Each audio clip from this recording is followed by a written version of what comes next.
when I come out to contest for an election, there is no need to lie. Yes, there is no need to lie. And if the person is competent enough, he will tell you his project and he will tell you where he will source the money. Yes, these two issues.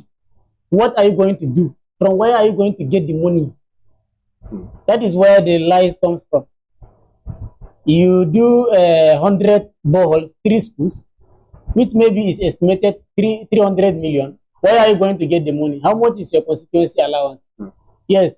So citizens must calculate all these things to know that if the person is saying he will do this, where is he going to get the money?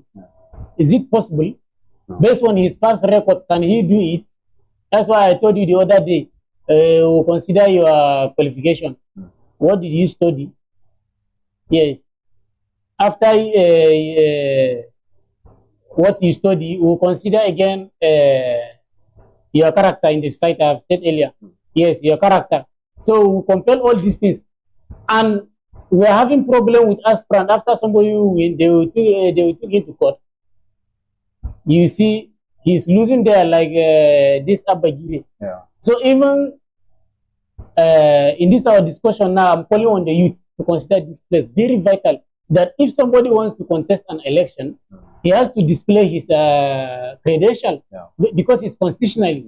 Yes, it's no longer a private something to you because you are a public this now. You are trying to sell yourself to the public, so you have to display your credential. Then it's a responsibility for your people to go and verify. So if they verify it thoroughly verification, then after maybe somebody take you to court, they will even try. They will help you in defending yourself. And now, if we leave DSS and other security agencies with this responsibility, we are having problems.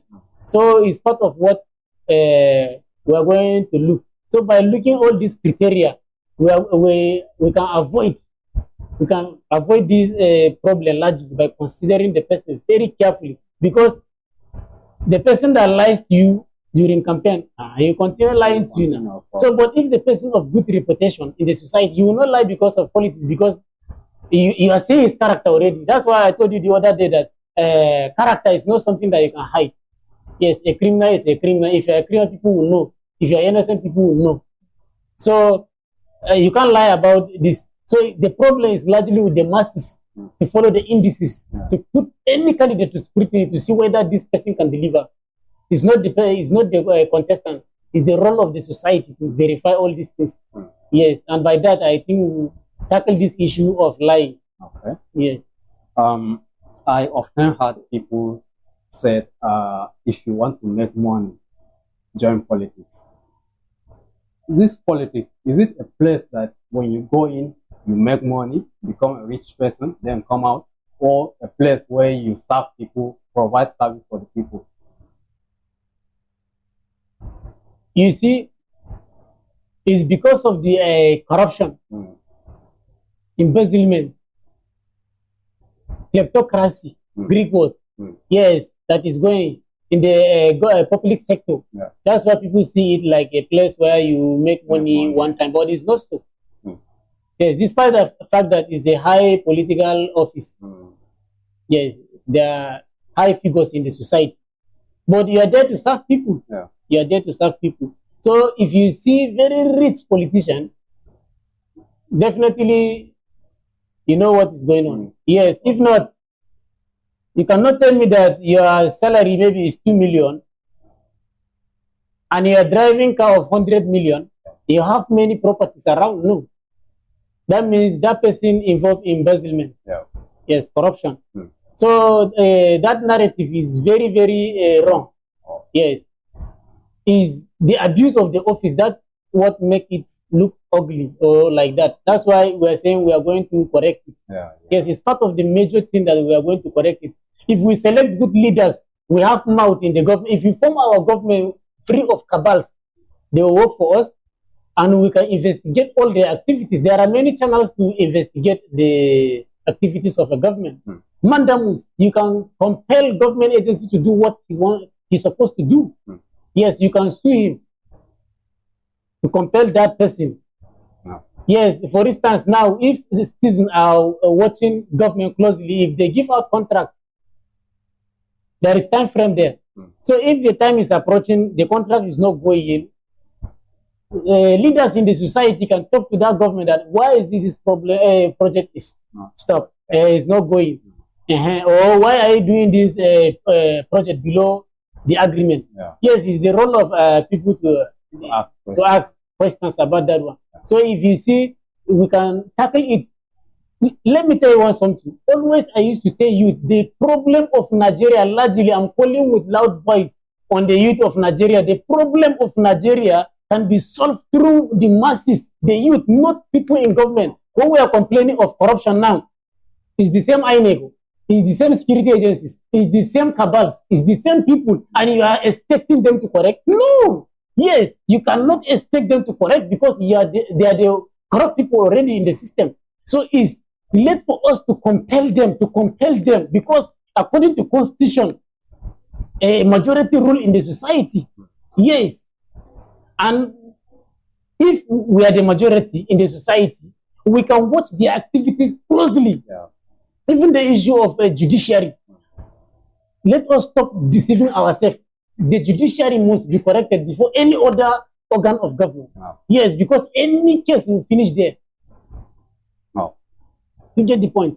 Yes, every case will finish there with the judiciary. So we have to play a major role on this judiciary, even the INEC. Yes, from judiciary to INEC. So citizens can follow them closely. We have our legal right during election.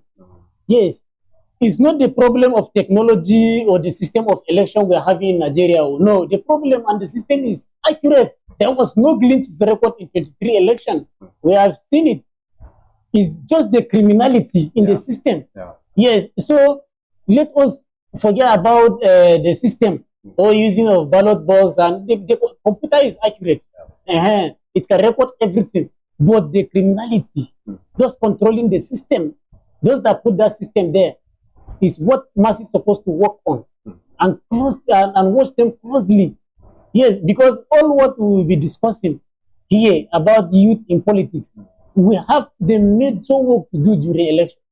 Yes, we must watch those INEC closely to the end, to the announcing of the winner, because all what we have been discussing and we are going to discuss about youth in politics or to bring change in the Nigerian politics, the final work is during election. The final work is during election. That means during election, youth has a major role to play. Yes, by watching closely all the activities that will take place. Because the problem is not the system or the technology, or no, it's the criminality, the element of criminality in the INEC system of Nigeria. So youth has a role to play, very vital role in that aspect. So I'm calling on the youth today to take note of this place. I will ask you this question. What does the future of politics look like with more youth involvement? And how can we work towards that vision? Yes. If more youth join politics and participate in politics, definitely they will come in with new ideologies. Yes. If they come in with new ideologies, working with the principles of equity, neutrality, fairness, we will achieve what we are looking for, like what we are complaining in the society. Rule of law talk about equality before the law. And in Nigeria, we are not equal. If you see what is happening. Yes, we are not equal. There are special citizens. Yes, so youth will come and correct this one. Embezzlement, lack of accountability and transparency in the government. Yes, if youth comes into politics, they will come and correct this thing. And even the issue of giving contract and many other things in the government, if youth will come with new ideologies, they will correct all these things, where we will have a society, people will be employed. Because definitely what is spending in the Nigerian government or in the system now is, you will see this person install it's something billion. This 100 and something billion. This one 7 point something billion. If you calculate 50 billion can employ how many youths? But there is no employment in Nigeria, which some people embezzle money that's supposed to employ the youth to work. So if youth can come in, they will correct all these things, there will be employment in the society. Yes. And other projects, like I've said earlier. So you see, if youth will come into politics, the Nigerian politics will look better. If you see many countries where youth are ruling, you see change. Even in Adamawa State here, we can say our governor is a youth and he's trying. Yeah. I heard ignorant people complaining about this shopping complex issue, market issue, flyover, and some people are complaining that he's wasting government money. Yeah.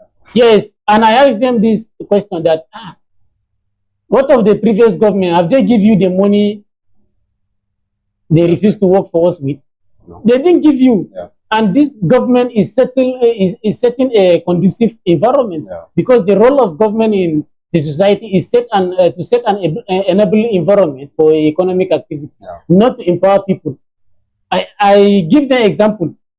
If you are given leadership over 1,000 people and you empower 50, what of the remaining numbers? So no matter how you empower people, it will not benefit them like capital project, that is infrastructure, because that is the role of government to set a conducive environment for economic activities. Then a private sector, the economic is driven by private sector. If you study history, you will see economic is driven by private sector, not government. So you see our governor is trying, Sadio will generate more revenue to the state, the shopping complex, the market, the road, all this working together to make our state better. So you see, it's part of what youth can do if they can come to politics. Yes, and many other states, you see youth are performing, not those that get in by chance. That's why we largely consider about somebody's ideology. That's why I say we youth, if you see many youth, if you ask them about if they get a position in government, they will say, I will build a house, I'll do this. I say, you have to change this ideology. For us to correct all these things, we have to change our own ideology. We have to have human passion, work for humanity. Yes, work for humanity to better their life. That is the major aim. So you see, youth will help to better the society. Yes. Oh. So, what advice? You have? The advice I will give you: unity is the foundation. Yes, unity is the foundation. I give many instances.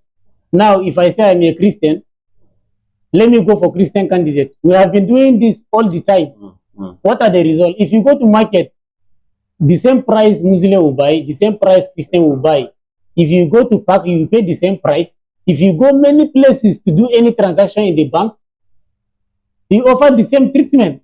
They are only deceiving us with some few employment or appointment at the top level. And if you see the previous administration of President Muhammadu Buhari, he gave a leadership position to Northerners, and we have not benefited anything from it. Of course. Yes, because why? It's not select leaders based on competence. Yes. So we should throw away the issue of religion sentiment or ethnicity or religion bias. Yes, we throw it away because we have been practicing it. If we continue, we will not get any other result again. That thing will continue. Somebody now will tell you, it's my turn. And you are electing him based on religion. You see, that means you have been a victim of his plan. Of course. Yes. Of course. So definitely we should throw away sentiment and unite ourselves. Yes, after we unite ourselves, I'm calling on the youth to participate more in campaigning political activities. Yes. That's why we are going to come up with structure that we are going to give awareness through lectures, the whole Adamawa State. Yes, we have designed everything now. We are going to come up with that system with good structure. where we sensitize youth on politics. We follow what to what. Yes, we are not under any body or under any political party. No, we are just there to give awareness. Yes, about politics, strategic awareness. Yes, that means the information will be in different facets. From the first step, second step, and everybody in the society has a role to play. Everybody has a role to play in that movement. But youth are the backbone of the journey. We use social media, we use many platforms, but lectures is among the major yes that we are going to embark on. Yes, and through that we'll move forward. Yeah. Well, Mr. Lazarus Bruce, thank you for joining us today in the studio. Our viewers, you all had it. This is where we come to the end of our show today. Stay with us next time. Thank you. Bye.